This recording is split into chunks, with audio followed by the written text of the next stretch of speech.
Hey, everybody. Thanks so much for joining us. I've got Will Trujillo on the call today, and I really want to kind of get into a couple of really fun topics, and especially something I just found so funny that we were talking about before we started the show. But Will, I'd love for you to just introduce yourself really quickly and give people just an idea of how you uniquely go about helping your clients and athletes. Yeah, hey, I'm Will Trujillo. I'm located in Western Colorado. So I was down in Phoenix when I first got hired by Big Dogs, and we've since relocated for my wife's work. If you go to Denver, go 4 hours straight west almost to Utah, Grand Junction, that's where I'm at. So yeah, if you've ever been like on a pass through cross country road trip, you've probably stopped to get gas here. That's about it. Right. One of the stories I just frankly cringe about is I used to go to Vail in the summers. My grandparents had a place there, and we'd Hmm. go over like the passes and stuff like that. And I'm not the most risky character, if you maybe haven't noticed yet, but we'd go over this pass, and I just lose my mind because I thought we were going straight off the side of a mountaintop. So good for you guys for being in Yeah. that neck of the woods. So talk to us a little bit about how you approach working and helping your clients and athletes, because you've got a super unique background that I'd love to suss out a little bit. Yeah, I'd say that, the main focus of what I try to do is meeting folks where they're at. I'm sure that every coach is gonna say that, but I think what that means to me is like drawing from my unique experiences, like you said, and learning from that. Like I think I've had coaches who haven't pushed me enough, and that didn't cause growth. I've had coaches who were kind of old school, over the top. Maybe probably wouldn't have a job in today's day and age. That caused some growth, and maybe that perfect medium of the coach who was like had a real conversation with me and kind of called me out on being a slacker, and that caused the most growth. And I realized like all of their styles, the reason why they did what they did, looking back, is it worked for somebody. And so my lesson is what I strive to be is to be adaptable. You know, Part of that is I think coming up with a good program and getting the nuts and bolts down is not the hardest thing in the world. There's a lot of intelligent coaches out there who can do that, who can write a good program. But I think where the failure is that we don't adapt to the personality. So, my job is to one, understand what sort of drive that my athletes need and give it to them, whether that's someone like Tommy V who he needs me to tell him to not be a wuss, get after it. And it's a little bit more of an intense bro relationship to some of my athletes who are coming back from injury, and there's, a little bit of anxiety around that. And they need a little bit more of a friend and their own window to kind of make their decisions to push forward. And then kind of the final thing is like, we all have athletes leave us, but hopefully by the time I'm done is that I've helped them learn what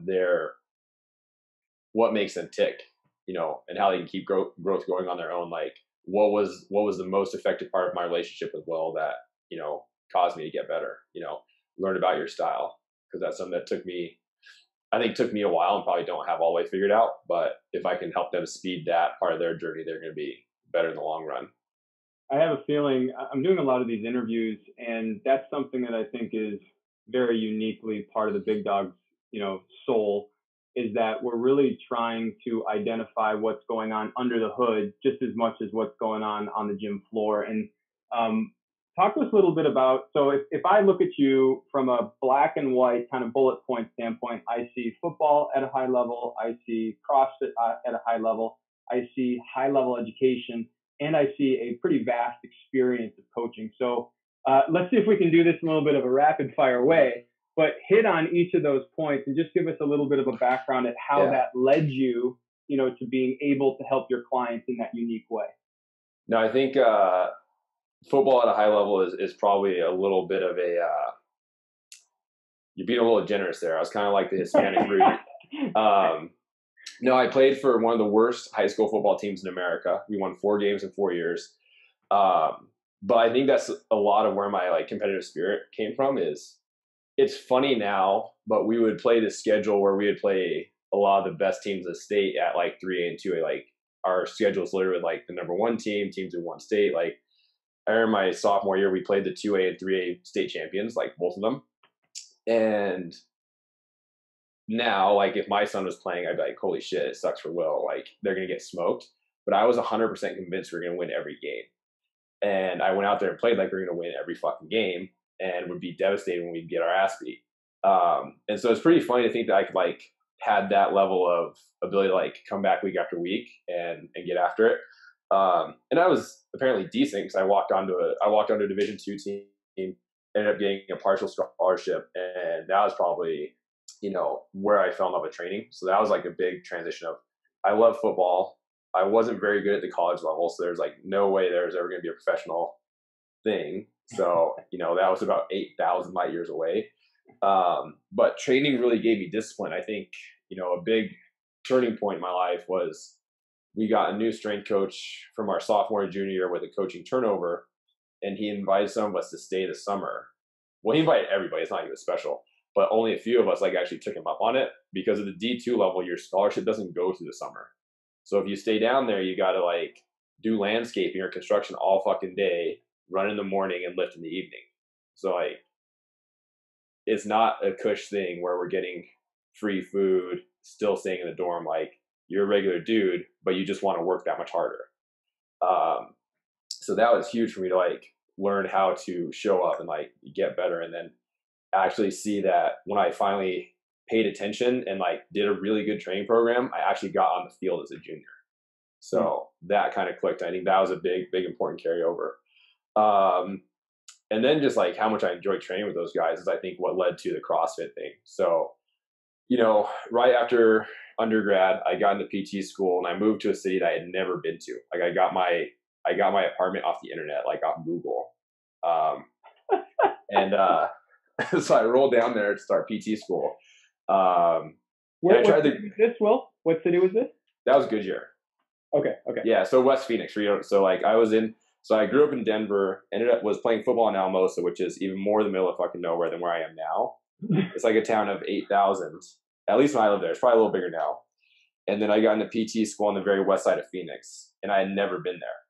So rolled down there, and I had heard of CrossFit, and I tried the Global Gym thing for a little bit, but I was used to like having a team to train with. So then like going into CrossFit it made sense. And, you know, I was lucky that I went to a situation where we were a growing gym. I was able to start coaching. It was, you know, super highly competitive. So that like made sense to my spirit. And, you know, I had some cool experiences there. Like we went through the huge growth of the gym, like as a coach and as an athlete, you know, 2 games trips early on, like 11 and 12 on a team, blew my elbow out, took a little sabbatical, came back, and had probably the most success in my career as an individual was a few regionals appearances as 15, 16, 17 as an individual. So it was cool to transition through like the growth of the sport and like kind of try and keep up with it, and also have like my coach and medical career kind of taken off with it underneath at the same time. It's so funny you say that. You and I are very similar where I played tennis at Penn State, and I was also at least 4 light years away from ever playing at the pro level.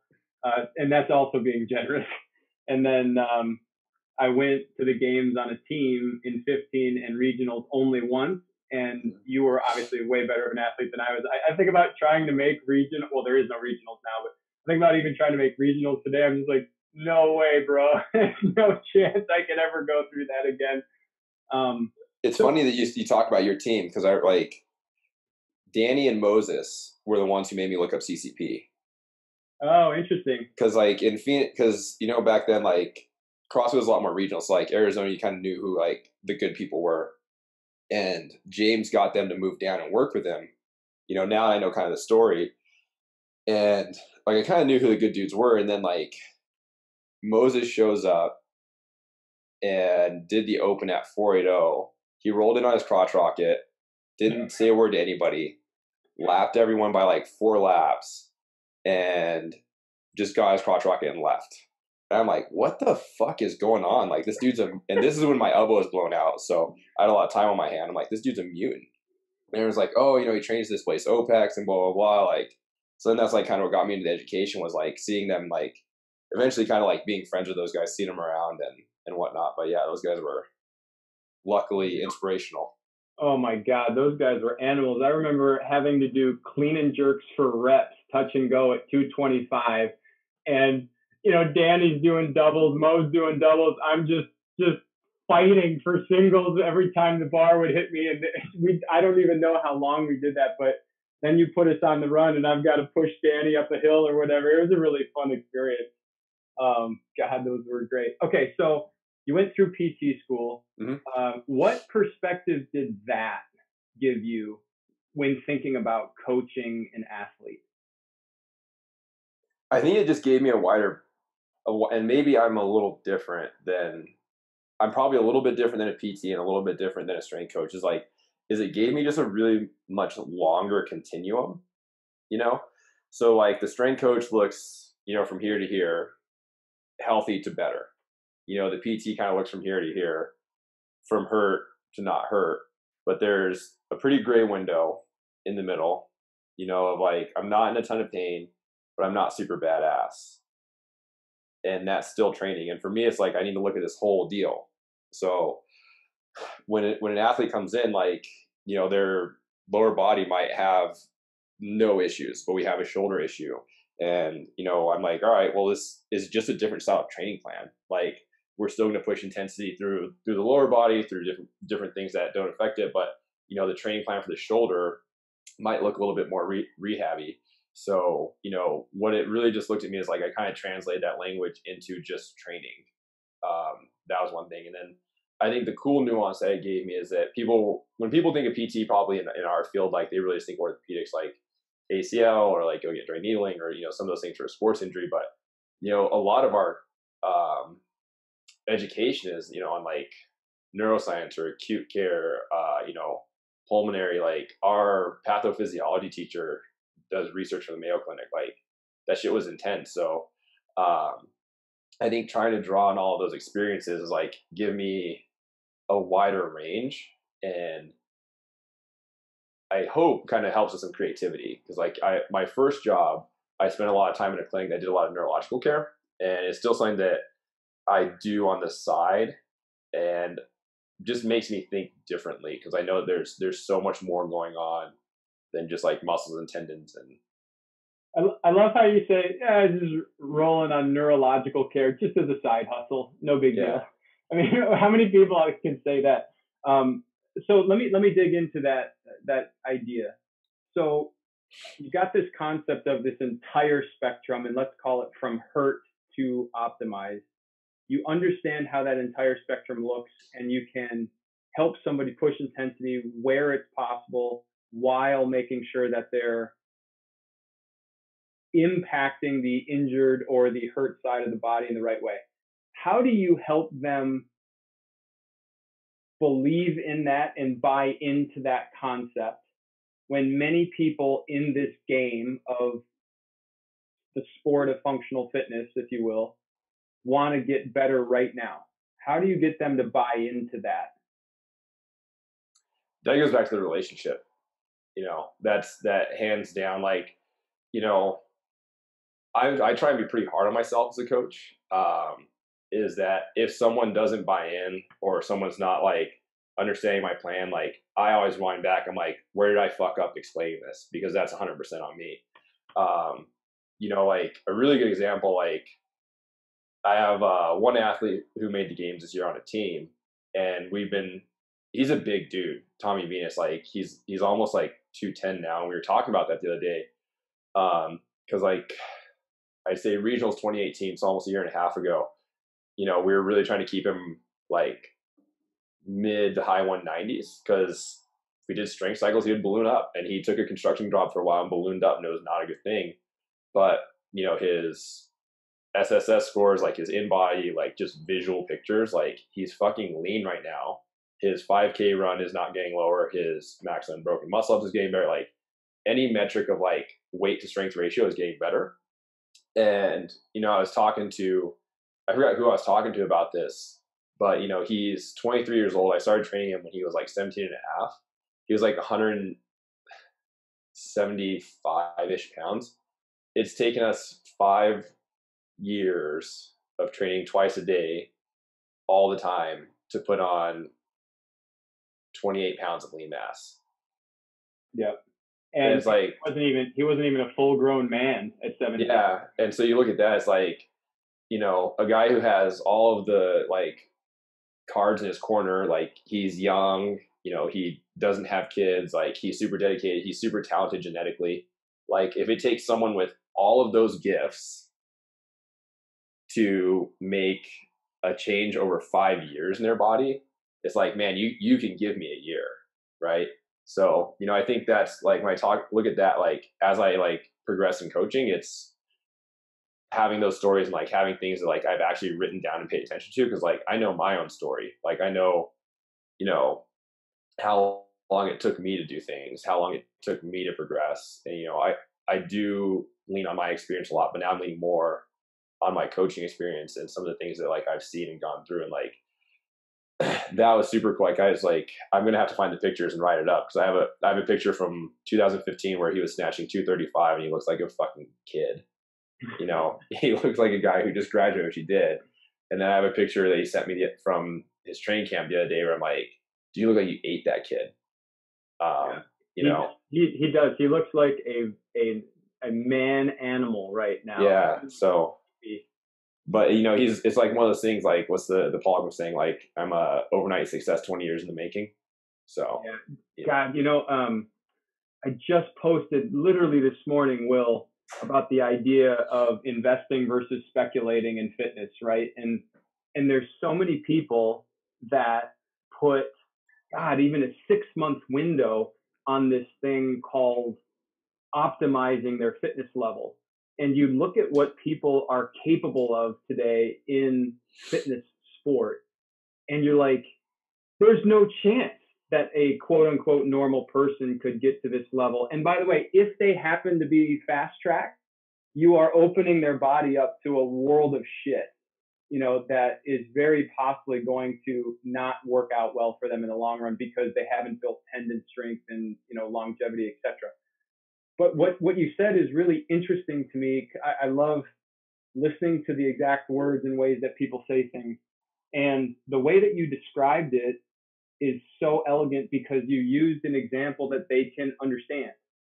So a lot of people know who Tommy V is. A lot of people can go look him up on social media, and they can see an example of like, oh, this took 5 years for Will to get this guy. And it's obviously Tommy's doing the work, right? But you're helping guide him in that direction. It took him 5 years. I think I have a different perspective on this long game than I did, 3 minutes ago. And I think as coaches, so many people out there could just use really good examples to help people buy into this concept. So that was really well said. So let me ask you this. I want to shift gears a little bit.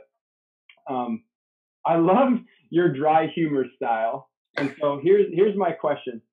What do you find most interesting in the fitness arena right now? Could be good or bad, could be something you love, could be something you're just like, I don't understand this crap, why it's going on. What do you find most interesting right now in fitness? Yeah, I think mine would be motor control. Probably of this. Explain that for people. Yeah, so the topic of like how you move and how to change it. And that's a pretty wide bubble for me, because like coming from PT, and that might be a bias there, is like, and so we'll put this under the umbrella of like, I think it's super freaking interesting and I don't understand it. Because if you look at it, like it's important, right? So if we want to run fast, there's probably optimal ways to run for your body. If we want to lift heavy, there's an optimal way to lift heavy for your body. If you want to make sanctionals and like crush it, like there's an optimal way to move the barbell, move in gymnastics, etc. It's like, if you watch me do Amanda versus standing right next to Rich Froning, all time aside, you didn't know anything about it, you just be like, whew, that Rich guy's way better. It just looks good. And so something that I've been like trying to dive into and like wrap my head around is like the different schools of thought around this, because there's so much noise in that space, and there's different theories. And the crazy thing is, a lot of them are working. And I think my question is the assessment on why, and like what's the best carryover. Like if we look at something as simple as like arguing about how to do a back squat better, right? Something pretty foundational for us. So like if you talk to a DNS practitioner, which taking coursework in, like learn from other guys, like, oh, well, it's a motor control thing. Like the joints aren't centrated. We start from the center and like work on core control and come out. They can get people to back squat better. If you talk to someone with an FRC background, they're like, oh, well, it's a tissue and range of motion thing. We have to do these long, slow holds. We have to do isometrics in position, and it looks different from what the DNS people are doing a little bit. And then you could talk to someone who's really influenced by Poliquin. They go, oh, we can solve that through practice with really slow tempo. We just do a back squat, 8 seconds down, 3 seconds pause at the bottom, come back up. And in the end, we can see that each practitioner can help some people get their back squat better movement wise, but then some of them can't. Sometimes you go see a DNS practitioner, it doesn't work for you. You talk to a Poliquin rider, it doesn't work for you. And that's a super simplistic example of changing the back squat. But then when you think of like field sport, of like, how do we change running dynamics in the middle of the game? Mm-hmm. How do we get carryover there? So I think that's been something that I've spent a lot of time on, and especially within my current job now, like remote coaching.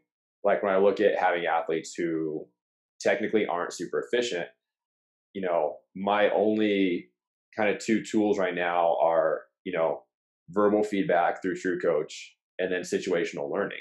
So what sort of drills and situations can I put them in to create awareness around changing their motor control?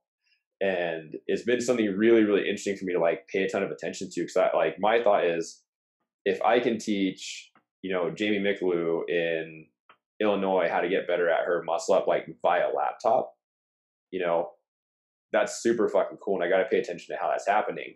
And that also goes back to like relationships a lot. I know a ton of my clients, I've asked like, what's the best way for you to learn? What's had the best carryover? Like, I know I've asked that question in some form or fashion to almost all my clients regarding something they're struggling with, as a way of like my own learning and like my own research sample of like, what are these people like, what is their learning style? What is helping is like, are there any patterns there? Because I think no one has the answer out of any of those 3-letter coursework words, but there's definitely some commonalities and like similar principles within those places that we can hone in on and be more effective.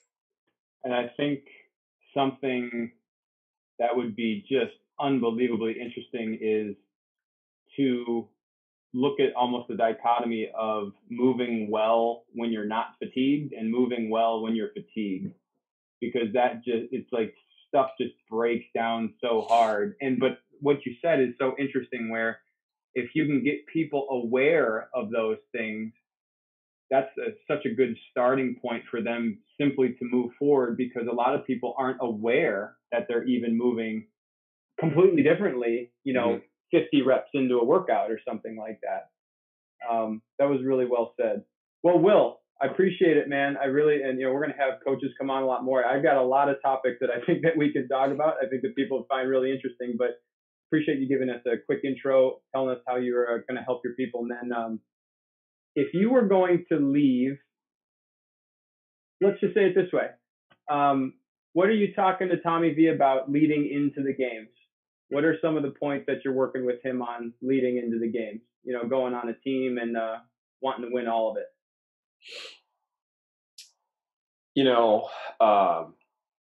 I've challenged him to step up and swing the bat, really. He, I think in 2017, he went in and had a lot of expectations on himself. And then I think probably our biggest learning lesson was probably 2018 regionals, where, from the neck down, I still say this, and I believe it 110%, that he was the best athlete there. From here down, he was a regional champion. Just, there's no two ways about that. But from here up, he was in 8th place at regionals, which I think is what he finished in. And that's been the biggest. And the biggest thing was just believing himself. Like, as soon as he believes that he's as good as he is, he's going to be fucking unstoppable. And, I've challenged him to believe in himself, and then also just to be, 10,000% invested in winning. It's just at that level, it's got, in my opinion, and I could be wrong, is that it has to be pretty much around the clock. Like, if you want to be the champ, if you want to be the best in anything in the world, like, that has to be the primary focus in your life. And you know, he's such a good dude. Like he's a, you know, a good husband. He's like well-rounded, but you know, at some point, like you've got to be okay with mentally putting all of your energy into fucking killing everything out there.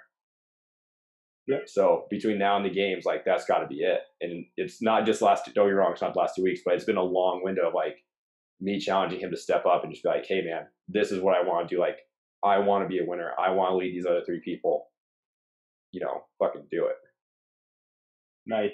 Let's end right there. That's a great Will moment to end on. I appreciate it, man. Thanks so much for coming on. All right, brother. All right, see you, Will. See ya.